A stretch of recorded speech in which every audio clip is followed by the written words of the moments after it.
আলহামদুলিল্লাহ ওয়াকাফা ওয়াসসালামুন আলা ইবাদিহিল্লাযিনা ইসতাফা আম্মা বাদ। বিকৃত কারেন্সির ব্যাপারে যে প্রশ্নটা করেছেন সেটা কয়ভাবে পজিশন নেওয়া যায় বা দখল করা যায়, মূলত সেটা হচ্ছে শরিয়তের দিকে লক্ষ্য করলে আমরা দেখতে পাই বিকৃত কারেন্সি দুইভাবে দখলে নেওয়া যায় বা পজিশনে নিয়ে আসা যায়। প্রথম প্রকারটা যদি আমরা বলি সেটা হচ্ছে যেটাকে বলা হয় অ্যাকচুয়াল পজিশন, বা যেটা আমরা বলি সরাসরি কোনো একটা জিনিস দখল করে নেওয়া, অর্থাৎ আমি সামনাসামনি টাকা দিয়ে ডলার ক্রয় করলাম এবং আমি হাতে করে নিয়ে আসলাম। এটা হলো অ্যাকচুয়াল পজিশন, অর্থাৎ হাতে হাতে নিয়ে আসা সরাসরি দখল। এটা তো আমরা বুঝি, এটা সহজ, কিন্তু এখন বর্তমান যেটা দেখা যায় এই ধরনের লেনদেন খুব কমই হয়ে থাকে। তো শরিয়তে আরেকটা যে পজিশনের দ্বিতীয় আরেকটা প্রকার আছে, কবজের যে দ্বিতীয় প্রকার আছে সেটাকে বলে হুকমান যে কবজ, যেটা বলা হয়, অর্থাৎ সেটা বলতে বোঝায় আমি সরাসরি হাতে কবজ করিনি, সরাসরি হাতে নিয়ে আসিনি, কিন্তু ওই পণ্যটার উপরে আমার দখল চলে আসছে।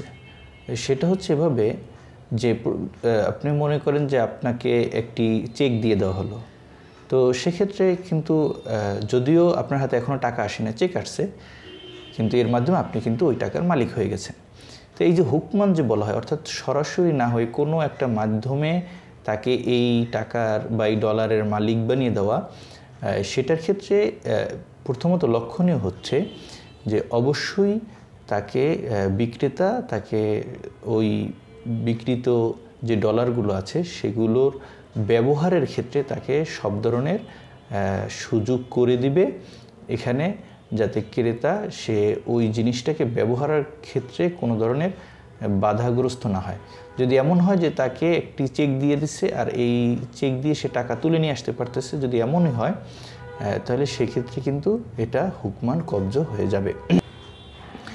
এমনিভাবে যদি যার থেকে ক্রয় বিক্রয় করা হয়েছে, তখন যদি আমি ডলার ক্রয় করেছি, এখন ওই যার থেকে ক্রয় করেছি তাকে টাকাটা পরিশোধের ক্ষেত্রে গিয়ে যদি আমি তার অ্যাকাউন্টে টাকাটা দিয়ে দিই, তো আমি যে সরাসরি তার অ্যাকাউন্টে টাকাটা দিয়ে দিলাম, হুকমান বা কনস্ট্রাকটিভভাবে ওই ব্যক্তি কিন্তু সেই টাকাটা পেয়ে গেছে।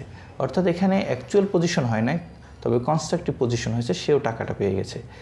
ওদিক থেকে সেও যদি আমার অ্যাকাউন্টে ডলার ট্রান্সফার করে দেয়, তো ব্যাংকে সে গিয়ে সরাসরি যখনই ট্রান্সফার করলো তখনই কিন্তু আমি সেটা বুঝে পেয়ে গেলাম।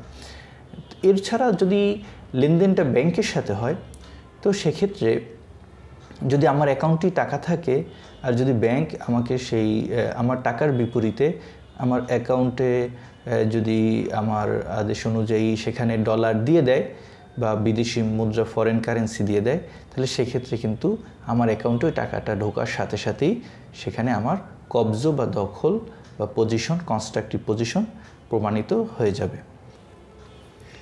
আরেকটা হচ্ছে যে যদি আমি যার কাছে এই ডলার বা কারেন্সি বিক্রি করছি সে যদি আমাকে কোনো একটা চেক দেয়, আর ওই চেকের বিপরীতে যদি দেখা যায় যে অ্যাকাউন্টে টাকা থাকে, তাহলে সেক্ষেত্রে আপনি মুদ্রা ক্রয় বিক্রয় এর ক্ষেত্রে চেকের লেনদেন হতে পারে যখন টাকা থাকবে।